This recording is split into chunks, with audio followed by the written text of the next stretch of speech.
안녕하세요. 저는 현재 결혼 3년 차가 되었고, 한창 신혼생활을 즐기고 있는 남성입니다. 사실 이 얘기를 할까 말까 망설였습니다.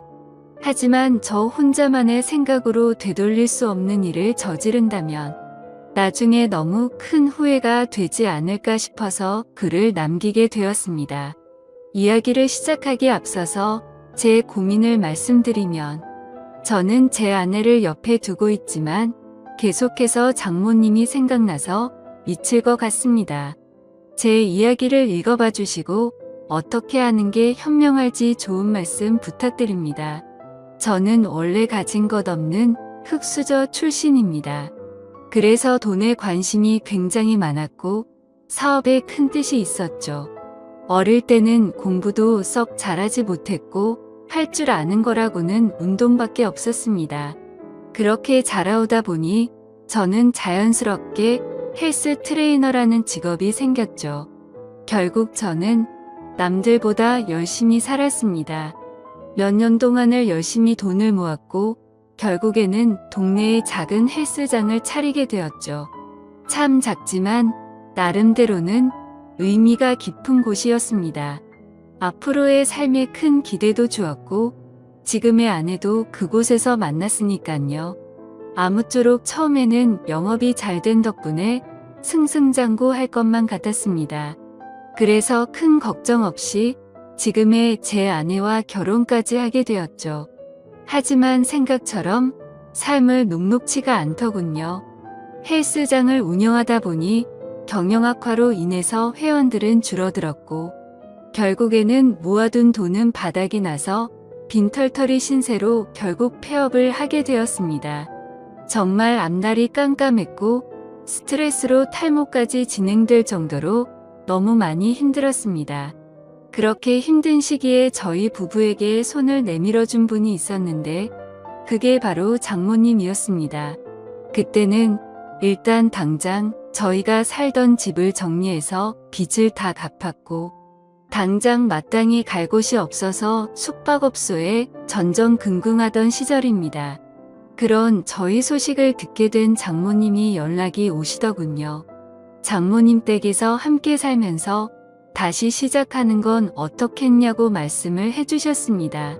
저는 그 말씀에 너무 감사한 마음이 컸지만 오히려 제 아내는 장모님 댁에 들어가는 것을 반대하더군요. 사실은 아내가 반대할 만한 이유가 있었습니다.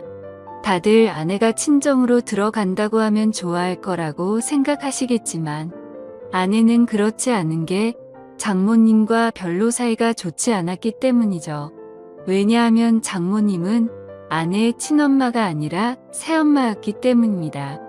장모님은 아내가 20살이 되었을 때 재혼을 하셨는데 아버지는 재혼한 지 2년도 채 안 되어서 돌아가셨다고 했습니다.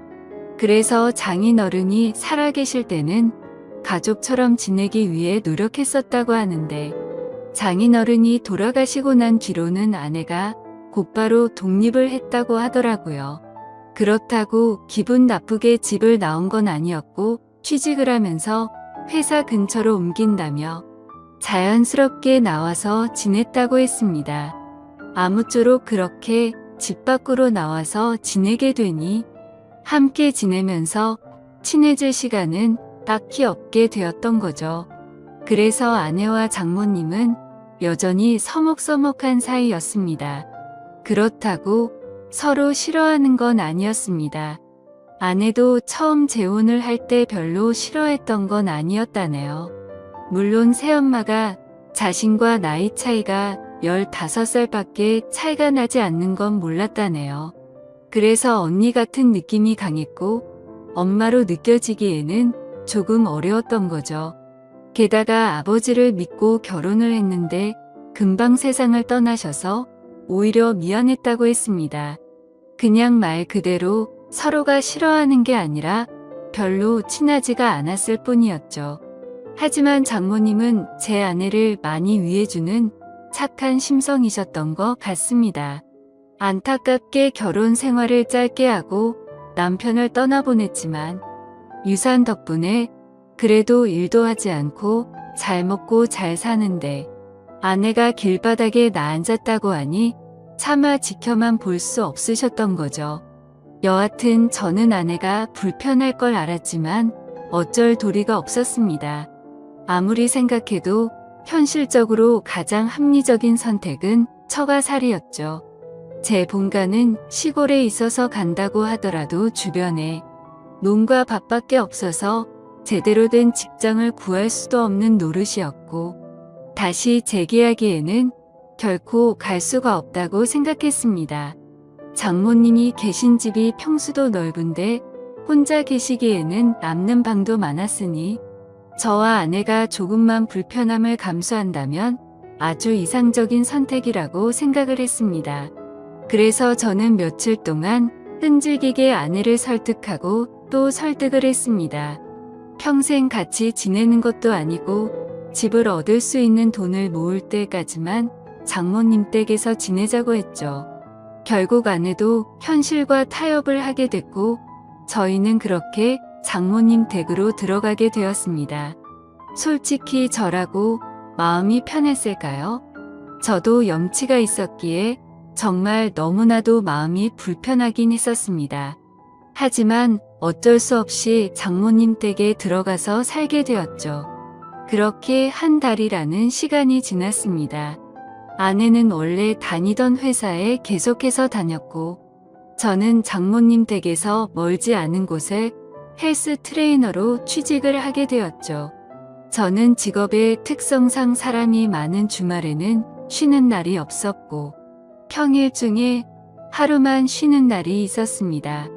그리고 아내와는 출근 시간 자체도 달랐었죠. 저는 저녁에 출근을 했고 아내는 아침 일찍 출근을 했으니까요. 어느 날 평일에 제가 쉬는 날이었습니다. 저는 오랜만에 쉬는 날이어서 마음 편하게 산책이나 할 겸 동네 공원에 가서 가볍게 조깅을 하고 집으로 들어왔습니다.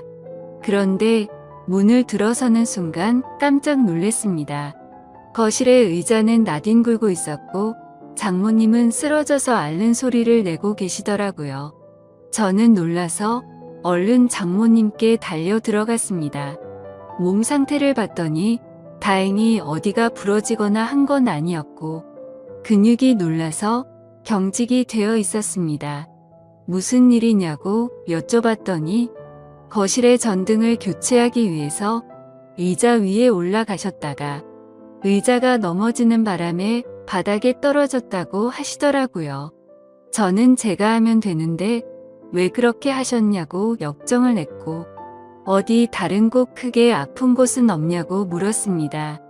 장모님이 크게 다친 곳은 없는 것 같은데 허리가 조금 삐끗한 것 같다고 말씀을 하시더라고요. 그래서 저는 마사지 자격증도 가지고 있었기에 장모님에게 마사지를 해드리겠다고 말씀을 드렸습니다. 처음에는 민망하셨는지 제 호의를 계속해서 거절하시더라고요. 하지만 장모님 댁에 오고 나서 해드린 것도 없어 죄송했던 터라 저는 고집을 부렸습니다. 오늘도 제가 전등 갈았으면 이럴 일 없었는데 장모님께서 계속 거절하시면 제가 너무 죄송해서 지내기 더 불편하다고 말씀을 드렸죠. 그렇게까지 말씀을 드리니 장모님께서도 정마음이 그러면 알겠다면서 마사지를 받겠다고 하시더라고요. 그래서 저는 장모님을 부축하고서 장모님 방으로 들어갔습니다. 사실 장모님 댁에 들어온 지도 한 달이나 지났지만 장모님의 방에 들어가 본 건 그날이 처음이었습니다. 방 안에는 캔들을 켜놔서 인지 정말 좋은 향기가 온 방을 가득 채우고 있더라고요. 그렇게 향을 맡으며 장모님을 봤더니 뭔가 기분이 묘해졌고 아차 싶었습니다. 장모님과 저는 다른 집 장모 사위처럼 나이차가 그리 많지 않다는 거려. 아내는 저보다 연하였고 장모님은 저보다 겨우 10살밖에 많지 않았다란 걸 잊고 있었습니다. 사실 사회에 나가서 보면 장모님은 40대 초중반의 나이에 많지 않은 나이였고 나이를 모르고 보면 30대 중후반으로 보일 만큼 동안이셨죠. 제 입장에서는 항상 장모님으로 대했고 생각했기에 애써 외모에 대한 객관적인 생각을 하지 않았을 뿐 미모도 훌륭하셨죠. 그리고 무엇보다도 장모님은 장인어른과 결혼 전에 요가 강사를 하셨었기에 지금까지도 관리를 잘하고 계셔서 몸매는 솔직히 제 아내보다도 훨씬 좋은 것 같았습니다. 아무튼 저는 엎드려 있는 장모님을 보니까 순간 수많은 생각들이 스쳐 지나갔지만 정신을 차리고 마사지를 해드리기 시작했습니다. 한참 마사지를 해드리다 보니 아무 말 없이 조용히 계시던 장모님은 마사지를 왜 돈 주고 받는지 알겠다고 처음으로 말씀을 하시더군요. 그리고는 저에게 여기저기 아픈 곳을 알려주셨고 저는 허리뿐만이 아니라 평소에 불편하시다고 한 곳을 전체적으로 마사지를 해주었습니다. 오랜 시간 동안 마사지를 해드리면서 조용히 마사지만 했던 건 아니었고 자연스럽게 장모님과 저는 많은 이야기를 나누게 되었습니다. 사실 그동안 저는 염치 없이 처가살이를 하는 입장이라 장모님께 함부로 말도 붙이지 못했고 약간은 내성적인 성격이신 장모님도 제게 그다지 말을 먼저 붙이지는 않으셨었죠. 그런데 마사지를 받으면서 한마디씩 하다 보니 점점 편해지셨는지 장모님은 평소에 볼 수 없었던 수다스러운 모습들도 보이셨고 소리내어 웃으시기까지 하더라고요. 저도 뭔가 장모님과 한층 더 가까워진 것 같아서 기분이 좋았고 오랜만에 즐겁게 수다를 떨다 보니 시간 가는 줄 모르고 계속 마사지를 해드렸습니다. 그렇게 그날 이후로는 아내가 출근을 하고 제가 출근하기 전까지 남는 여유 시간에는 장모님에게 마사지를 해드렸습니다. 그러다가 문득 드는 생각이 있었죠. 마사지를 해드리면서 느꼈지만 정말 장모님은 40대 몸매라고 하시기엔 믿어지지가 않았죠. 솔직히 눈 감고 마사지를 하면 20대라고 해도 믿을 정도였으니까요. 하지만 감히 장모님에게 결코 그런 생각을 해서는 안 된다고 정신줄을 바로잡고는 했습니다. 여하튼 거에 매일같이 장모님께 마사지를 해드리다 보니 장모님과 저는 급속도로 친해지게 되었죠. 그러다 보니 장모님은 평소와는 다른 모습들을 많이 보여주더라고요. 평소 장모님은 내성적이신 성격에 말도 없고 조용한 분이신 줄 알았는데 점점 말씀도 많아지셨고 장난도 많이 치시는 모습이 보이더군요. 나이와 맞지 않게 티 없이 맑은 그런 해맑은 성격이라고 느꼈습니다. 장모님은 최근에도 어떤 남자가 자기에게 연락처를 물었는데 거절했다는 이야기부터 시작해서 장인어른을 처음 만나게 되었던 이야기들과 갑작스럽게 떠나보내고 슬펐던 이야기들까지 제게 숨기는 거 없이 말씀을 해주시더군요. 그러다 한 번은 저에 대해서 말하는 것이었습니다. 처음에 제 아내가 저를 데리고 장모님께 인사를 드리러 왔을 때 다른 건 몰라도 제 몸을 보고 아주 마음에 들었다고 말씀하시더라고요. 제가 너무 듬직해 보였고 몸 좋은 사람들이 자기 관리를 잘하는 사람이라고 생각한다며 저의 첫인상을 정말 좋게 보셨다고 말씀을 해주시더라고요. 그러다 장모님은 저에게 짓궂은 농담을 던지셨습니다.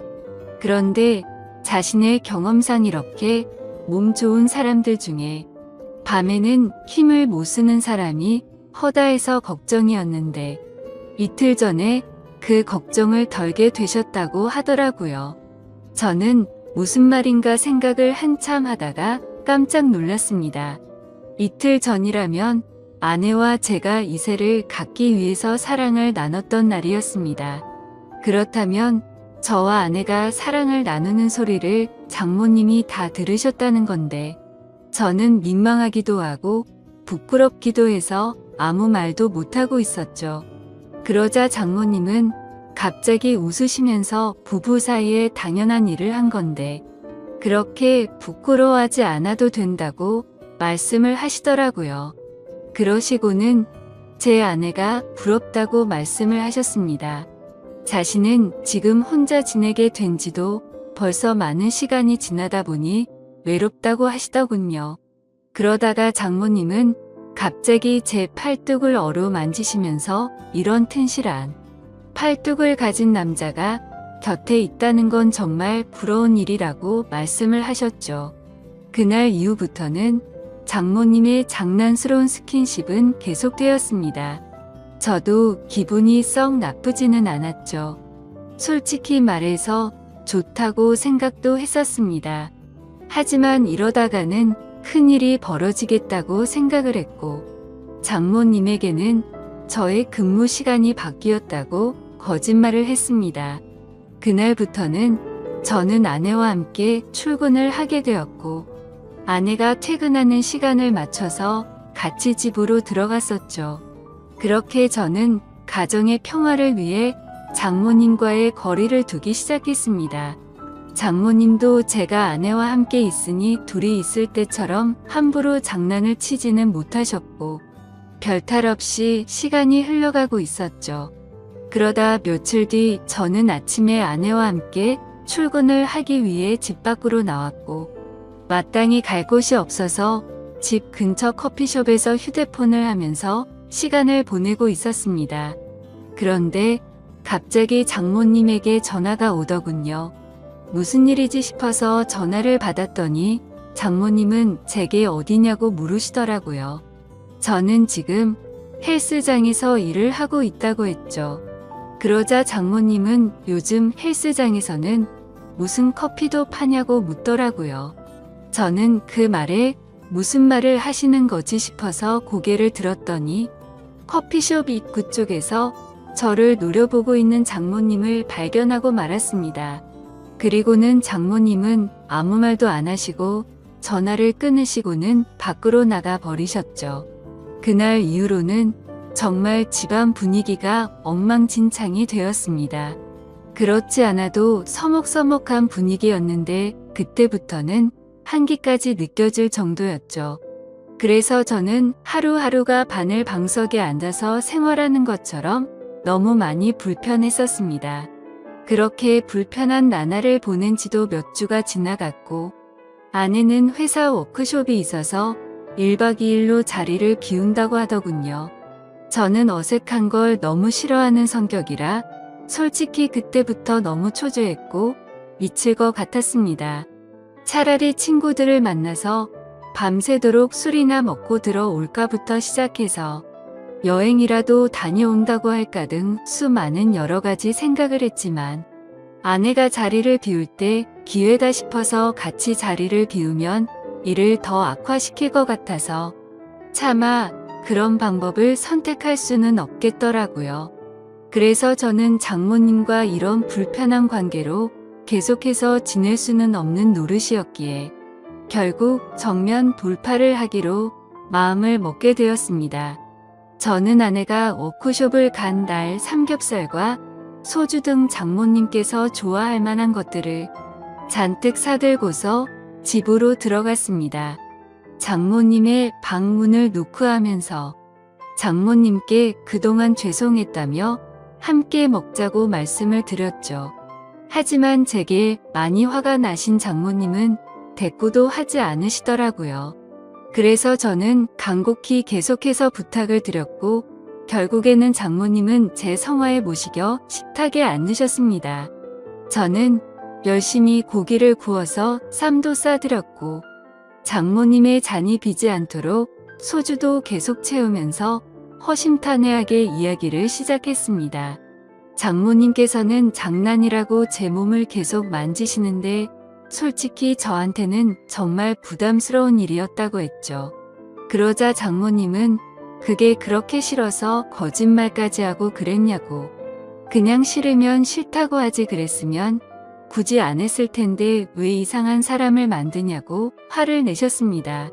저는 또 화가 나신 장모님을 보면서 당황한 나머지 사실 싫어서 그랬던 건 아니었다고 했죠.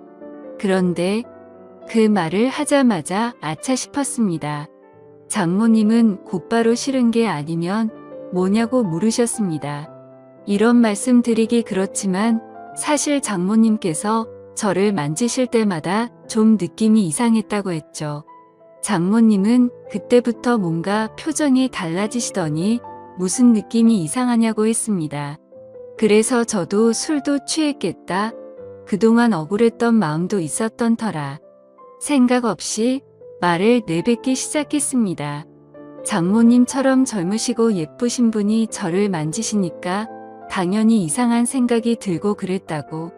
저도 남자인데 아무렇지 않은 게 이상하지 않겠냐고 필터를 거치지 않고 마구 말을 했죠. 그 말을 하는 순간 분위기는 순식간에 얼어붙어 버렸고 그 대화를 마지막으로 장모님과 저는 그냥 연신술만 마시기 시작했습니다. 그래서 저는 분위기를 만회하고자 장모님에게 시덥지 않은 농담을 던지기 시작했지만 분위기는 쉽사리 나아지지 않더라고요. 그렇게 술만 연신들이 붙다 보니 저도 모르게 정신이 왔다 갔다 할 만큼 술이 올라오기 시작했습니다. 근데 갑자기 장모님은 실수로 옷에 음료수를 쏟게 되셨고 옷을 갈아입고 오신다고 하더니 방으로 들어가셨습니다. 그래서 저는 혼자서 술을 계속 마시고 있었죠. 그렇게 몇 분이 지나서는 장모님 방의 문이 열려서 고개를 들었는데 저는 깜짝 놀라서 들고 있던 술잔을 놓쳐버릴 뻔했습니다.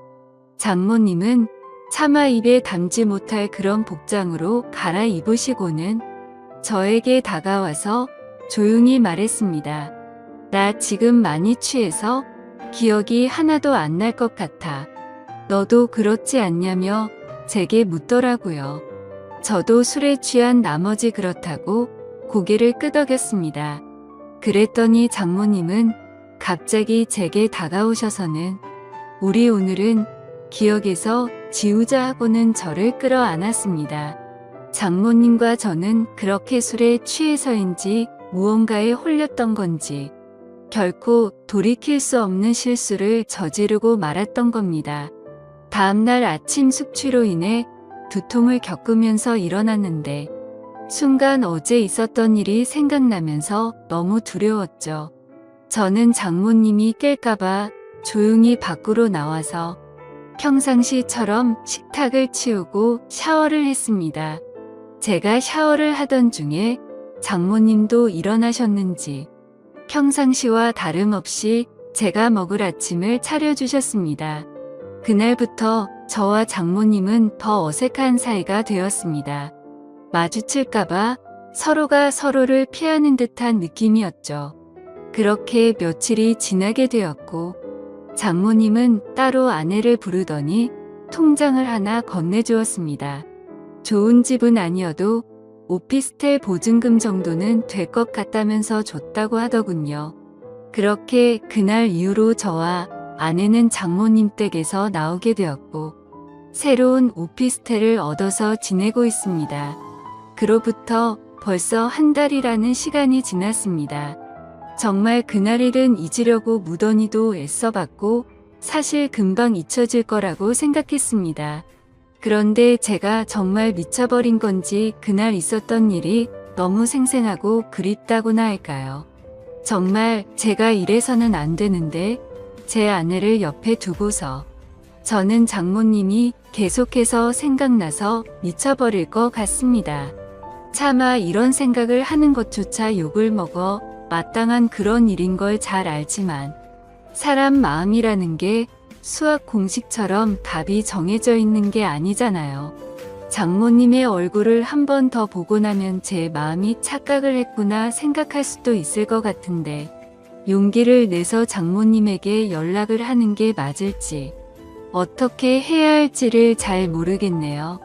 다른 분들이라면 어떻게 하실 것 같으신가요? 그냥 얼굴만 보는 건데 크게 문제가 되진 않을 것 같고 연락을 해보는 게 맞을까요?